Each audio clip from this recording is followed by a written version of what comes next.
Good afternoon. Woo! There are 1,500 people sitting here today. Woo!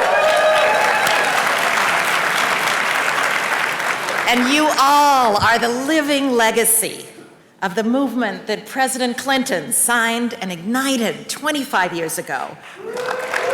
Yeah. He did that when he signed into law the Community Development Financial Institutions Fund. President Clinton dreamed big, but I'm not sure that even President Clinton could have imagined and predicted this day. It is amazing. We've grown to a big, wonderful field of more than 1,000 CDFIs. We went from having 4 billion assets 25 years ago to now having assets of 185 billion. And with these assets, we lend where it counts. We can count, yes, we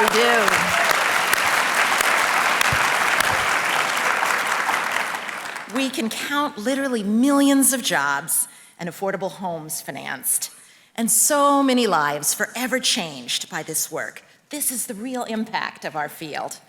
And there's a beauty to this field that I know we don't always take time to appreciate. Our industry has a unique diversity and inclusivity that many others can't claim. It's one of cultures and races and also geographies and genders. In 1994, President Clinton said that government can't sit on the sidelines, but must find a way to be an effective partner to make the private sector work in places where it has not gone before. And today we celebrate what 25 years of partnership looks like. It was federal funds that fueled CDFIs. It was new markets tax credit investments that helped spark growth. The Community Reinvestment Act catalyzed new investments. And the banks, so many of them here today, have partnered with our field to give more Americans access to the capital that brings jobs and housing and needed community facilities and infrastructure.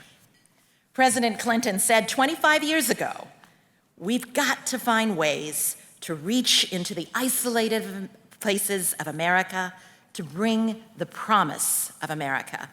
And we heard that clarion call and are here a quarter of a century later to say that CDFIs are indeed bringing the promise of America to all communities in rural and in urban and in native communities. We're also here to say we've only just begun our work.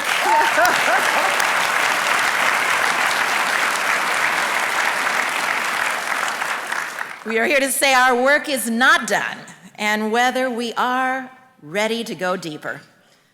So we appreciate that next month, the Clinton Foundation will gather a group in Little Rock, Arkansas, to reflect on our CDFI work and the way forward towards an economy that's both inclusive and growing. And we want to assure you, Mr. President, that we've taken your torch and are lighting beautiful, powerful fires that are so needed in the communities of America that have had too little light. We do see the road ahead, and we know it needs more partnership. So we stand ready to find those partners. And today we stand to say thank you, and we stand to say thank you for hope. Thank you for your belief that community development financial institutions could help build a better America.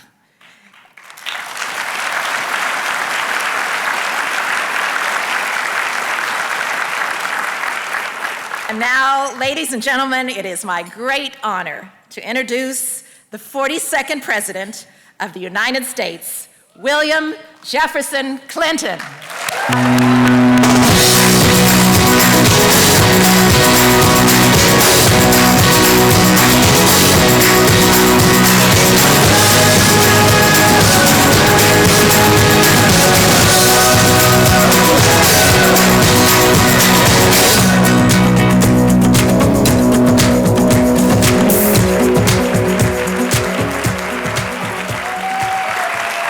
you. Thank you. Thank you very much. Thank you. I can prove that I come today as an average American citizen because my plane was scheduled to leave New York at 10 o'clock this morning so I could be here on time. I was even going to have a little time to run home and make sure I was reasonably composed. And it took off at 11:55. But it was great. I got to visit with people in the airport, talk to people from all over, take a couple of hundred selfies. It was wonderful. But I can tell you one thing. You can't judge the American people by today's headlines. There's a lot of good people out there. They just want something good to happen, and they want us to do it together. It's very moving.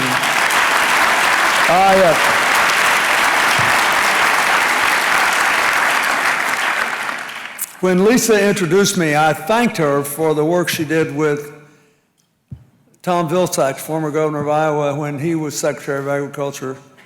They had a great rural development effort, and I loved it. And I want to thank Mike Espy, who served under me, and he had a great rural development effort. It's amazing what you can do with a little bit of money if you put together disparate programs and do things that make sense. And it's amazing, given how people in rural America have taken to voting, how many people either don't know or don't care, but we got to keep trying. You've got to do the right thing and believe it'll come out over the long run. I want to thank every single person in this room who had anything to do with making the CDFI program what it has become in so many American communities. Whether you're working in an institution, you fund it, you've shaped policy, you've just advocated for doing more, you have played an amazing role in empowering more people. This whole CDFI movement is a powerful reminder that networks of cooperation with disparate elements get better results than, homogenous groups. This didn't happen to me for days.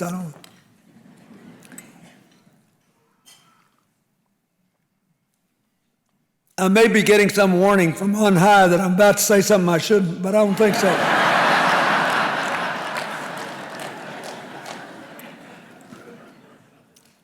Disparate groups make better decisions than homogenous ones, lone geniuses, and people who just put out a lot of hot air. They just do, and you're proof of it.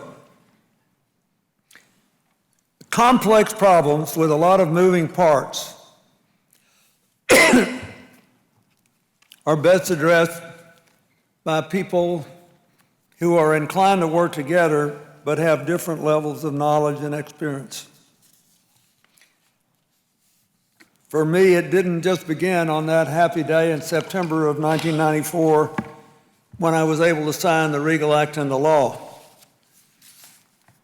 although that was a good day. It didn't really happen in the '92 campaign, although when I went around the country campaigning on the need to develop grassroots financial institutions that actually work for ordinary people, when I first started talking about it, people looked at me like maybe I was in the wrong country, woke up with a bad dream. with an unfamiliar subject, but as I explained it and talked to people, we built an enormous amount of interest. But it actually all began for me when I was a kid growing up in Arkansas at the end of World War II.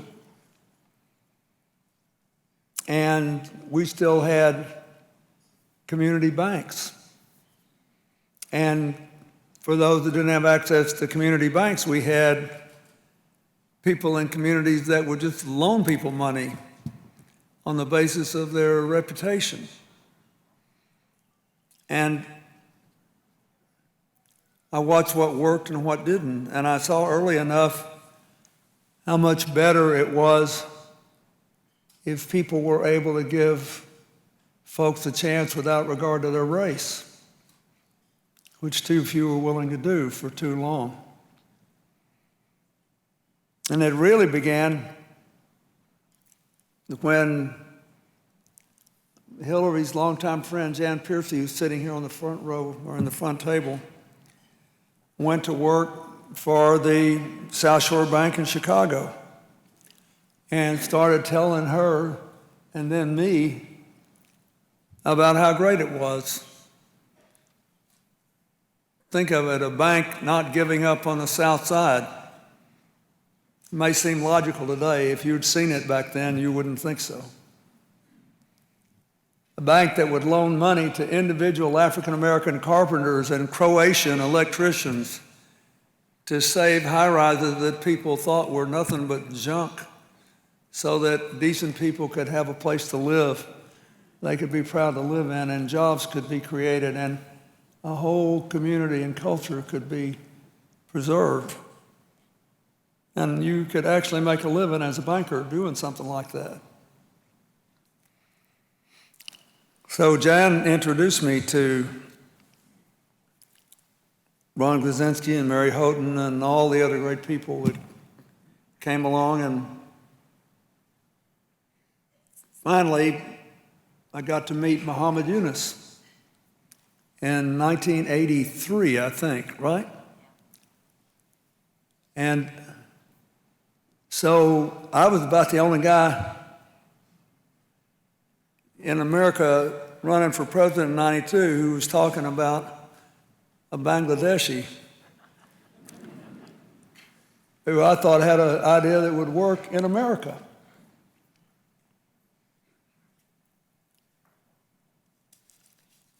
In 1986, Hillary led an effort in Arkansas for us to establish the first rural microcredit bank in the country. We did it all with private funding. I remember one of the big timber companies gave us a bunch of money to start because we were already, even though the Berlin Wall didn't fall until 1989, you could already see the tensions in the Cold War were receding and people were trying to think of what else we would do. But it meant in a place like Arkansas where we had a fair number of contractors that made manufactured products for the defense industry, it meant a decline in employment in some areas.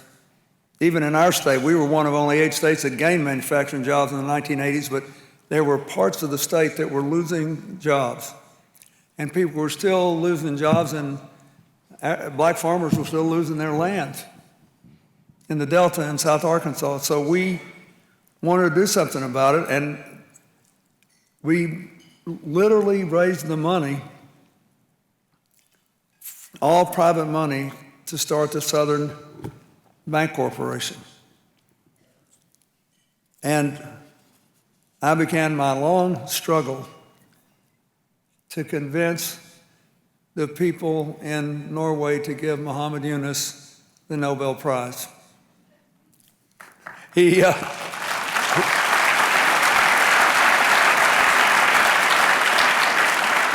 Just parenthetically, when he got it, I couldn't go. I was very sad, but I had an absolutely unbreakable commitment. I had to be somewhere else. So I said, how'd it go? He said, you're not going to believe this. They give me the Nobel Prize. It's a fairly big deal. I thought, it'd be, they'd say something, and the guy hands me the prize, and he said, It's been 14 years. Maybe Bill Clinton will stop calling me now. So I thought, if you know anybody else I should advocate for, I'm one for one, except I don't know if I've got 14 years of pop in me left. Anyway, we went to work. I signed the bill. It's very important that, to me, you understand that, because I still believe this very strongly.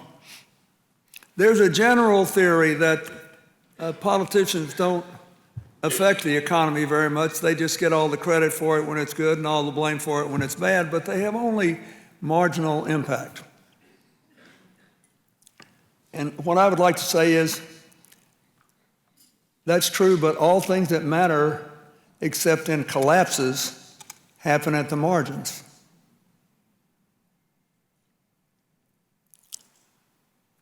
How many, if you're a sports fan, you just had an opportunity this weekend to see contest after contest that happened at the margins? I'm a New Yorker. I was proud that the Yankees came back and caught the Astros, and then the smallest guy on the field and the best hitter hit a 2-run home run, and at the margins, Houston was a better team and is going to the World Series, and they deserved it. But it was a great thing to watch. So when somebody tells you it only happens at the margins, you should say first, thank you, I'm tired of cataclysm. I'm tired of disasters. And if you make enough difference at the margins year in and year out, pretty soon you look around and the world is a much better place. So,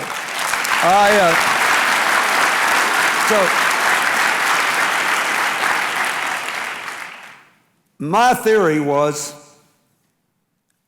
that, first, I never believed in trickle-down economics.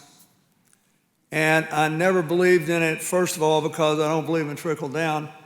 And second, because I never believed that as long as you have real interest rates, you should only run deficits over the long run for things that have a higher rate of return than you're paying in interest rates that build in a long-term program. So this idea of giving people in what is now my income level, I love saying that because most of my life I didn't have 2 nickels to work together. But anyway, the idea of just giving people money because they're already rich on the theory that they will certainly spend it in some way that will marginally benefit everybody else, as opposed to investing it in something that you know has a high rate of return and, by the way, creates a lot of good-paying jobs between now and the realization of the return, I always thought was crazy. That didn't make any sense to me. And those were the two components of what we're called Reaganomics. And it seemed to work pretty good for his 8 years because we had never before won big deficits in peacetime before. And as my then senior senator, Dale Bumper, said, if you let me write $200 billion in hot checks a year, I'll show you a good time too.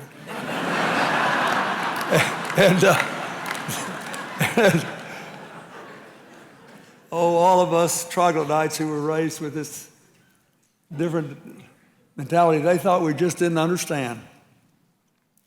So it worked like a charm for 8 years for people at the top. It never worked for the bottom 20%. But it worked sort of for other people until it didn't. And I was elected president partly because it was President Bush 41's bad luck to draw the third term of trickle-down economics, which he had once said was voodoo economics. And he was right, but had to retract it because his political base had loved the notion that you could eat all the candy you want and never have to go to the dentist. And some version of that is constantly being sold by people not exclusively on the right to voters. Anyway, I thought if you wanted to grow the economy from the bottom up and the middle out, that we needed a whole different system of access to capital and a whole different set of investment priorities. So the community development financial institutions were part of that. We started by doubling the earned income tax credit, which alone, just that one thing, took 2.2 million kids out of poverty. And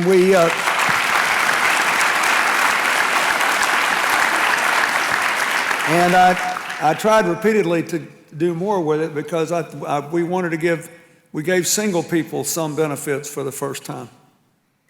And people needed not only disposable income to keep an economy that was 2/3 consumer spending going, but also some way of having some ability to save and invest and buy things that had a longer payout. Then we created the empowerment zones and the enterprise communities, both urban ones like the one in Harlem where my office now is, and rural ones. Some of them work better than others. The one in Harlem worked like a dream. When I took office, the unemployment rate in Harlem was 24%. When I left, it was 8%. That's a pretty good decline. And so these things made a difference. But I could see the very thing that got me interested, the first time Jan Piercy ever talked to me about this, in community finance, was still happening, that the small towns and the rural areas, without regard to their racial composition, were not doing as well as the rest of the country. And that's why we came up with the new markets tax credit. And I wanted it to be bigger, I wanted it to be more all-encompassing, and I wished it were simpler, but there were a lot of people, who were grudging about it, who voted for it. And you have to be, if you're trying to pass something in Congress that's not been done before, you have to be, first you got to get the votes, which I love. I don't mind being criticized for the mistakes I made as president 20 years later, but I do find it ironic that people who criticize me often forgot who was running the Congress and where the votes were. We actually still had a filibuster law then too. So even when we had a majority in the Senate, all they needed was 41 votes to kill anything. So we got the new markets tax credit in 2000. It was the best we could do. And the idea was we would use 2 criteria, unemployment above the national average or income below the national average, to try to get more private investment in the middle-sized areas and rural areas. And we did that, it did a lot of good, but if it had been simpler and broader, it might have reduced a lot of the acid in the atmosphere in the last 10 years. Might have also reduced the rate of opioid addiction in rural America in the last 10 years. I ask you to think about that as we figure out what we're going to do now. When I, to put it mildly, didn't like the tax cut bill that passed in 2017. I didn't mind the fact that living in New York, I was among the relatively few people who would get a big tax increase. Almost all my income is ordinary income, and I live in New York. So when you repeal the state and local tax deduction, that had. But I didn't mind paying more. What I minded was being singled out to pay more because I lived in a place where we already wanted to pay for good schools and good colleges and good public parks and preservation of our land. And so I didn't like it. But I really didn't like it that we were actually increasing incentives to people who were doing things that bore no relationship to growing the economy on a more even basis. And I think going to war with public education is a bad mistake. For 2 of the last 5 years, every year, U.S. News and World Report issues a ranking of America's public high schools. And for 2 of the last 5 years, our little high school in Chappaqua, New York, has been rated the best public high school in America. And you can say, well, oh, it's only because a bunch of rich people live there. That is not true. We have a lot of first-generation immigrants whose first language is not English. And we have a lot of working families who move to our town to live in apartments just so their children can go to good schools. And it's true of the towns around me. The town next to ours, I was being reminded today, has the highest rated programs in special education. We have people who move there just to do that. So I will just tell you that I think going to war to make public schools less attractive to fund in their workings so you can prove your bias against them is a dumb idea. I think I wouldn't do that. Anyway, here we are. And if you look at the landscape, the only thing I thought I would like about the tax bill was the provision Senator Scott from South Carolina sponsored that seemed to be the new markets tax credit on steroids. But the New York Times wrote an analysis of it the other day, and that's all I know about it because I've been otherwise occupied with natural disasters and things like that, the things my foundation does. But it suggested that there were enough loopholes in it to drive every truck in America through it, and that it basically was being mostly used by wealthy developers to send benefits to people who didn't really need them on the edges of places that did need them. Now, I don't know if that's true or not, but that's what I got from reading the article. And so if that's true, we need to clean that up, because I would be in favor of something that would give even more incentives for people to invest in the truly distressed areas, and that would recognize that if you're going to, for example, and one of the things that I would give credit for is somebody go in and set up an independent bank to make loans to poor people in a place like that. I mean, why shouldn't you get an incentive for that? If you have to, one of the real obstacles, a lot of times people just make excuses when they don't help poor people. But one of the real obstacles that we all have to deal with is that after the financial crisis, we appropriately adopted stiffer regulations on the analysis of risk. But the consequence is that it takes about as much money to process, say, a microcredit loan for between $500 and $10,000 as it does to process a $100,000 loan. And if you want people to make $100,000 loans, you've got to figure out how to get around that. And so I believe that the idea behind Senator Scott's amendment was a good idea, and I'm sorry that it turned out the way it did if the criticisms are legitimate, but we still need to keep working, because I believe that the biggest problem today is the sense of being stuck. You know, everybody's talking about how great this economy is. All I know is I read things that other people that don't get any headlines. Like the other day, there was a great story about how this may be a great economy. We may have low unemployment, but we have the highest percentage of Americans that are more than 3 months behind on their car payments we've had in 7 or 8 years.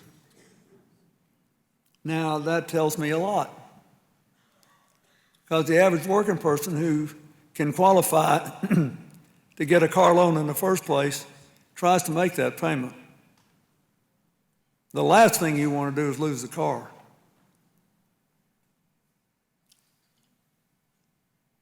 I know the numbers look good, but when I last checked, which was about 10 days ago, the unemployment rate of 3.5% was based on a workforce participation rate of 62.6% of the workforce, under 63. In 99, when we first got the unemployment rate down to, it was 3.9 for a quarter, but it's average about 4%. The participation rate was 67%. That's a huge difference and it's not evenly distributed to people who drop out.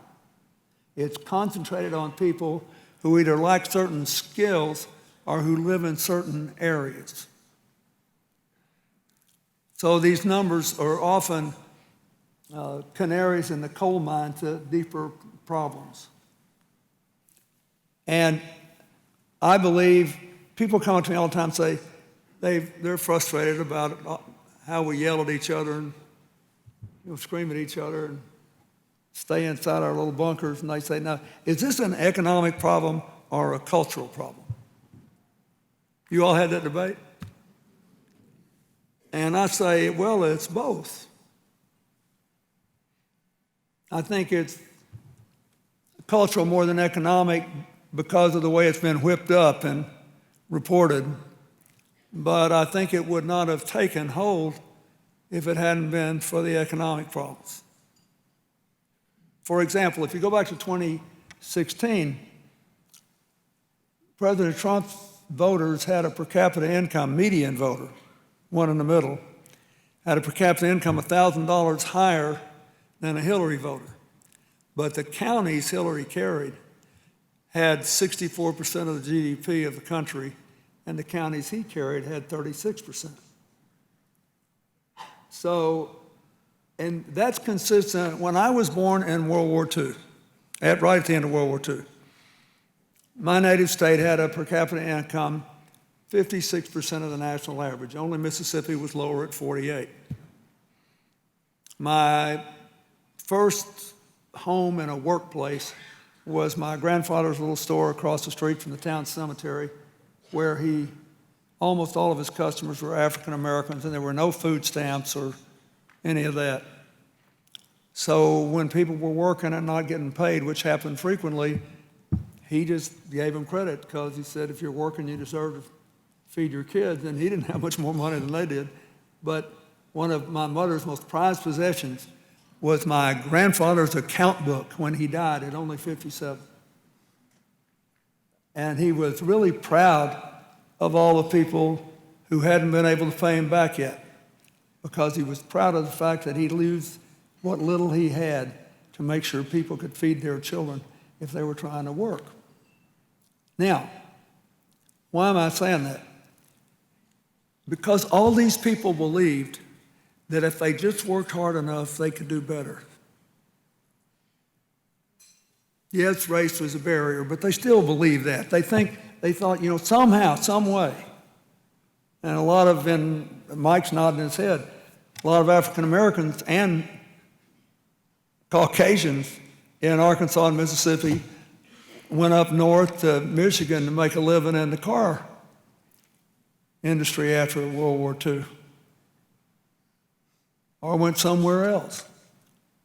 But if they didn't move, they still believed that somehow, some way, they could make something happen. Poverty is painful.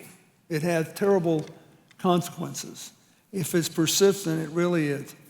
But what kills people is a broken heart. And a broken heart is not caused by today's poverty. It's caused by looking in the mirror and believing every tomorrow will be just like today. So you had people who felt economically shafted, socially and culturally disrespected, and personally powerless. That's a very combustible mix. That is where we need to go with this movement. And that's why, so whenever I see that CDFI effort is being made to fund opioid treatment centers, I get happy. And I could give you lots of other examples. Now, I will say this, the Congress has done something that I agree with. They have recognized that more money needs to be put into these centers and more money into treatment, and we've at least made some progress in the right direction, and I thank them for that. But, so I feel really good about that. Here's the dilemma. I don't have the answer, but I hope to within a month. Believe it or not, I'm working on this. I look at all the things that were done in the CDFI movement. $185 billion in about 1,200 CDFIs going into people that would not have gotten it otherwise. We've done a great job with community development. But we still aren't very good at creating more entrepreneurs. And I understand why. But if we don't, I think in the end we'll have trouble helping people unless they're prepared to go all to the fastest growing places in the country. I saw a study sometime in the last 6 months which said that the Electoral College was becoming an anomaly that we couldn't afford because if current populations trends continue, 70% of America will be in just 16 states within 25 years. Now think what that means. If you're a politician, it'll give you a headache. But, which means that we may not have to we may just need to go into those states and build communities, do a good job of community reinvestment. And if they don't get a lot of microcredit loans, the dynamism of the economy will follow the public investment. But I'm telling you, if you live in Northeast Arkansas or South Central Arkansas, you are not going to get there unless people have a chance to replicate the model that gave rise to this whole thing with the microcredits, the movement in the Grameen Bank, or BRAC, the great group established by Sir Faisal Abed, who's, by the way, a lot of you know who he is. He's gravely ill. And he wrote one of the bravest, most beautiful letters I've ever read to all of his friends and supporters saying, you know, I got hit with this and I'm not going to last long, and I'm really proud of what we've all done together. And would that we could all be so graceful and at peace for the effort having been made. But here's what I want to say. Before you give up on this individual credit thing, I spent a lot of time as president worrying about Bangladesh for a lot of reasons. A lot of people live there.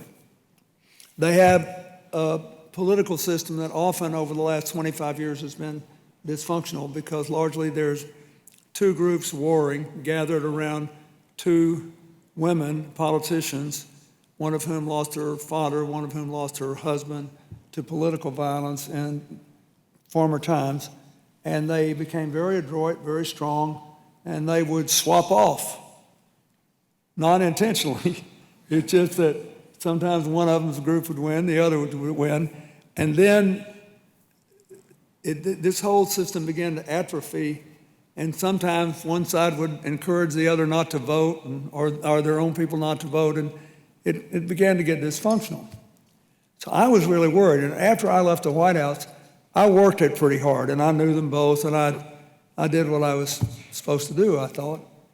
And I think America's got a big stake in what happens in India, Pakistan, and Bangladesh.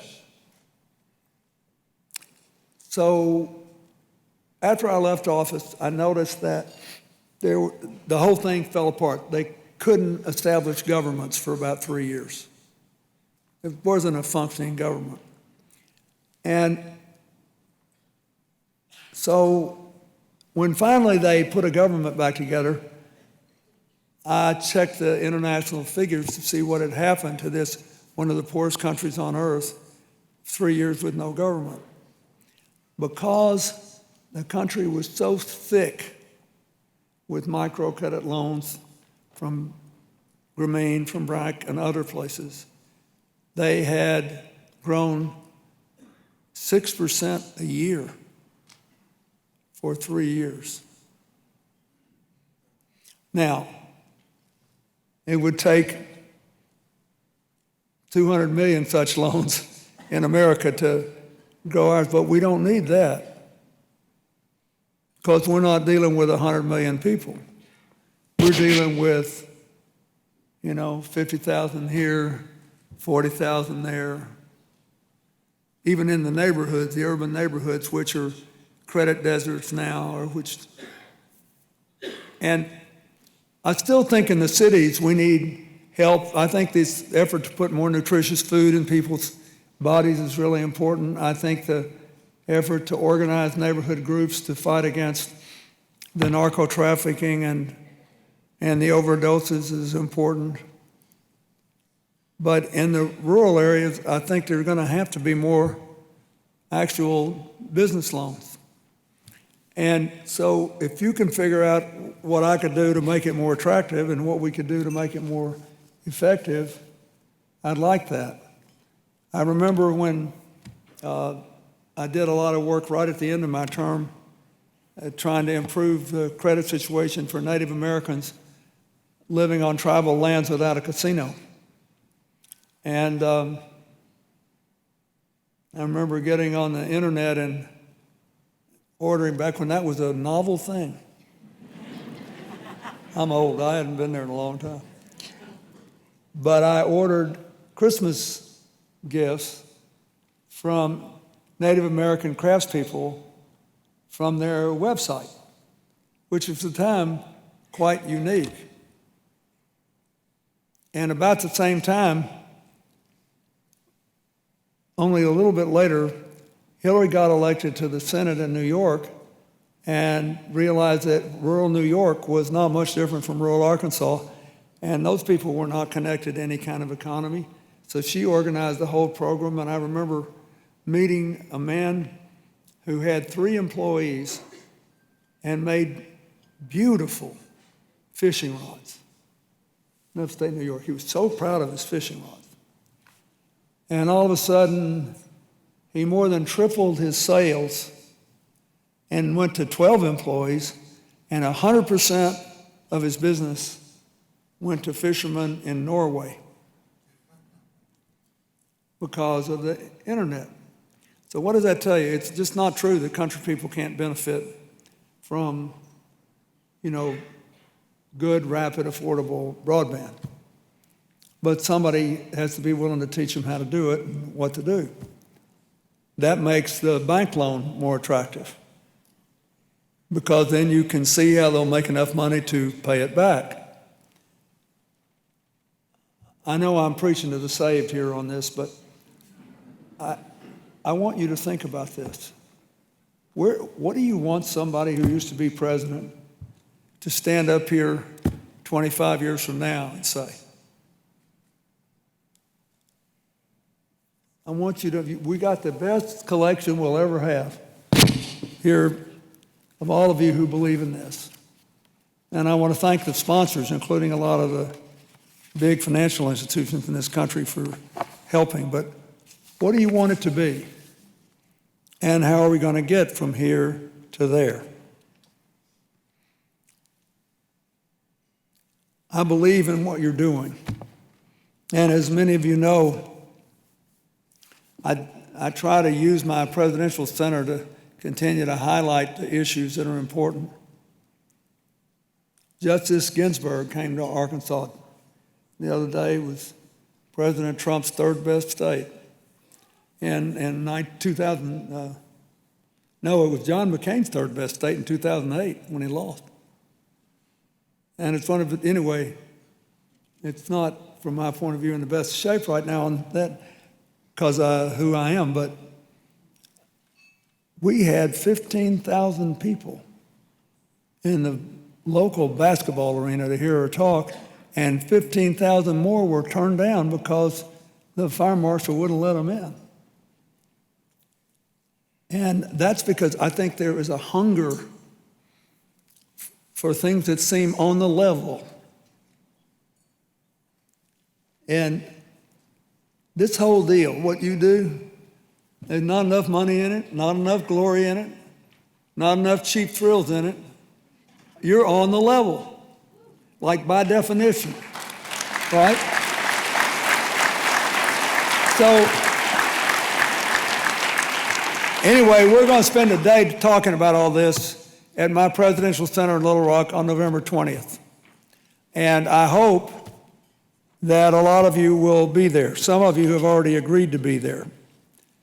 And we're going to talk about all this again, and I'm going to give I hope, a more substantive, detailed, focused talk just on this issue. But I'm just pleading with you, anybody here who can answer the What Next program for CDFIs, tell me what next. What are the credit unions going to do in the next 25 years? What are the financial institutions going to do? And am I living in a dream world to believe we can both build community institutions from healthy food distribution to art centers in little town and still be a place where a poor person with a dream can get a business loan? I think the answer is yes, but we shouldn't pretend the answer is easy. And we should welcome the challenge. Thank you very much. God bless you.